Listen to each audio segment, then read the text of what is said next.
অনুসূচিত জাতি উন্নয়নৰ বাবে অনুসূচিত জাতি কল্যাণ পুঁজিয়ে আমাৰ অনুসূচিত জাতি উন্নয়নৰ বাবে আমাৰ এটা আম্বেদকাৰ ভৱন নিৰ্মাণৰ বাবে এটা পুঁজি দিছিলে আৰু সেই উদ্দেশ্যে 2013 চনত আমাৰ এই আম্বেদকাৰ ভৱনটি নিৰ্মিত হ'ল।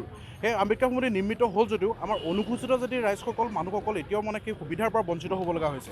সেই ভৱনটো এজন অনুসূচিত জাতি ব্যক্তিয়ে নিজৰ মইমতালিভাৱে একনাগতিভাৱে ৰাজ চলাই আছে। তাৰ ফলত আমাৰ অনুসূচিত জাতিৰ সকলো ব্যক্তি আমাৰ সেই ভৱনটিৰ পৰা ব্যৰ্থ হ'ব লগা হৈছে। আৰু এই ক্ষেত্ৰত আমাৰ সদৌ যোৰহাট জিলা অনুসূচিত জাতিৰ ছাত্ৰ সন্থাই বহুবাৰ উপায়ুক্ত মহোদয়ৰ ওচৰত স্মাৰকপত্ৰ প্ৰেৰণ কৰিছে যদিও সেই বিষয়টোৰ ওপৰত কোনো গুৰুত্ব প্ৰদান কৰা নাই। আমাৰ যোৰহাট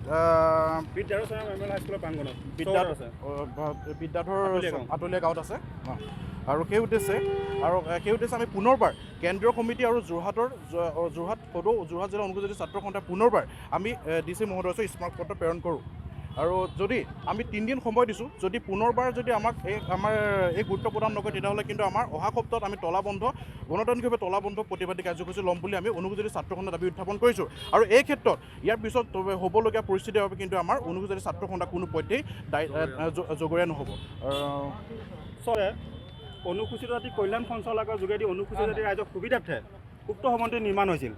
2016 চনত বনমন্ত্ৰী প্ৰমীলাৰাণী ব্ৰহ্ম বাইদেৱে সুবৰ্জন কৰিছিলে। সেই তাৰ পিছতে অনুসূচিত ৰাইজক উক্ত ভৱনটি চমজাই দিব লাগিছিল জিলা উপায়ুক্ত মহোদয়ে, কিন্তু আজি তাৰিখলৈকে উক্ত ভৱনটি চমজাই দিয়া নাই। আটাইতকৈ দুখজনক বিষয়, তাত APSCয়ে এজন অধ্যক্ষ হিচাপে নিযুক্তি প্ৰদান লৈ থকা দাদুল দত্ত নামৰ এজন ব্যক্তিয়ে একনায়কত্ব বাটটো চলাইছে, যিজন অনুসূচিত জাতি।